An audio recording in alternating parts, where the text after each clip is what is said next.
ವಾಗ್ದಾನ ಕೊಟ್ಟರು ನನಗೆ ಅವಾಗ, ಏಯ್ ನಿನಗೆ ಶಕ್ತಿ ಇದೆ ಕಣೆ, ನಿನ್ನ ಮಾಂಗಲ್ಯನೂ ನಾನು ಕೊಡ್ತೀನಿ, ಎಲ್ಲ ಕೊಡ್ತೀನಿ, ಯಾಕೆ ಪೀಠ ಮಾಡೋಕ್ಕಾಕೆ ಅಂದರು.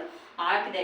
ಅವಳ ಅಮ್ಮ ಅನುಗ್ರಹದಿಂದ ಏನೋ ಆಗುತ್ತೆ ನೋಡೋಣ ಮುಂದಕ್ಕೆ, ಏನಾದರೂ ಆಗಲಿ ಅಂತ ಮಾಡೋಕ್ಕಾಗದೆ ಅಲ್ಲಿವರೆಗೂ ಕಳಿಸ್ದಲ್ಲೇ ಇತ್ತು. ಆಮೇಲೆ ಪೀಠ ಮಾಡಿಸಿ, ಅಮ್ಮ ನಾನು ಪೀಠ ಮಾಡಿಸ್ತಿದ್ದೀನಿ, ಇದನ್ನ ಕಾರ್ಯ ಮಾಡ್ಬೇಕಂದ್ರೆ, ನಿನ್ನ ಕಾರ್ಯ ಮಾಡ್ಬೇಕಂದ್ರೆ ನನಗೆ 1 ರೂಪಾಯಿ ಸಾಲ ಆಗಬಾರ್ದು, ಆ ರೀತಿ ನೀನು ಮಾಡ್ಕೊಡ್ಬೇಕು. ಇಂಥ ಮೈ ತುಂಬ ಕಷ್ಟ, ಇಂಥ ಒಡವೆ ಇಲ್ಲ, ವಸ್ತ್ರ ಇಲ್ಲ, ಏನೂ ಇಲ್ಲ, ನೆಮ್ಮದಿ ಇಲ್ಲ, ಕಷ್ಟ ಸುಖಗಳಂತೂ ಮೈಗೆ ಅಂಟುಬಿಟ್ಟವೆ ಕಷ್ಟಗಳು. ಅದರಲ್ಲಿ ಇವಳು ಸಾಲ ಇದ್ದಂಗೆ ಮಾಡಂಗೆ ಕೇಳ್ತಾಳಲ್ಲ, ಏನು ಕೊಡೋದು ಅವಳು? ಅಮ್ಮ ಏನೂ ಮಾತಾಡಲಿಲ್ಲ, ಹೋಗಮ್ಮ ಆಯಿತು ಅಂತ ಒಂದು ನುಡಿ ಕೊಟ್ಲು. ನನಗೆ ಆಶ್ಚರ್ಯ, ಅದರಲ್ಲಿ ಗೆಲ್ಲಬೇಕಲ್ಲ ನಾನು, ಅಮ್ಮನ ಗೆಲ್ಲಬೇಕು, ಅವಳ ಮನಸ್ಸನ್ನ ಗೆದ್ದು ನಾನು ಏನೋ ಒಂದು ಸಾಧನೆ ಮಾಡಿಸ್ಕೊಳ್ಬೇಕು ಅಂತ ನನಗೆ.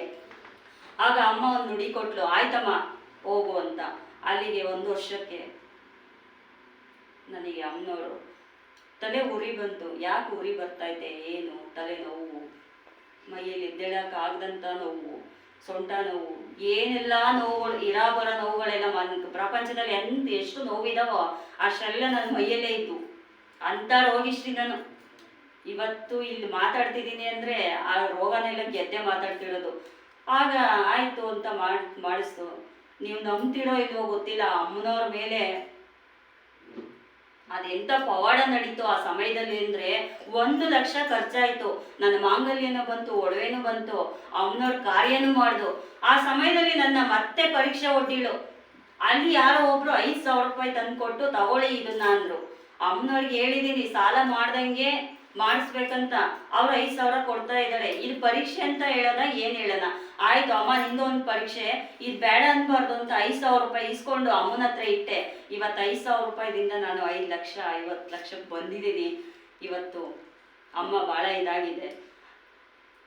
ಇನ್ನೂ ಮುಂದುವರೆದು ಹೇಳ್ಬೇಕಂದ್ರೆ ನನಗೆ ಮೈದುಂಬೆವಳೆ ಒಲಮೆ ಆಗಿದ್ದಾಳೆ.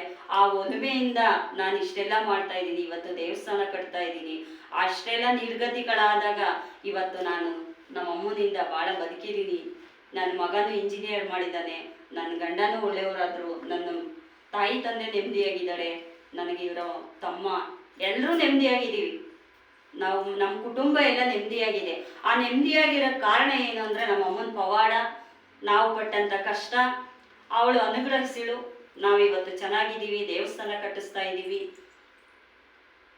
ಆದರೆ ನನಗೆ ಕೊಟ್ಟಂಥ ಕಷ್ಟ ಇನ್ನು ಯಾವ ಹೆಣ್ಮಕ್ಳಿಗೂ ಕೊಡಬಾರ್ದಮ್ಮ ಅಂತ ನಾನು ಬೇಡ್ಕೊಳ್ತೀನಿ ಈ ಸಮಯದಲ್ಲಿ. ಬೇಡ, ಯಾರಿಗೂ ಬೇಡ ಈ ನೋವು. ಇವತ್ತಿನ ದಿನ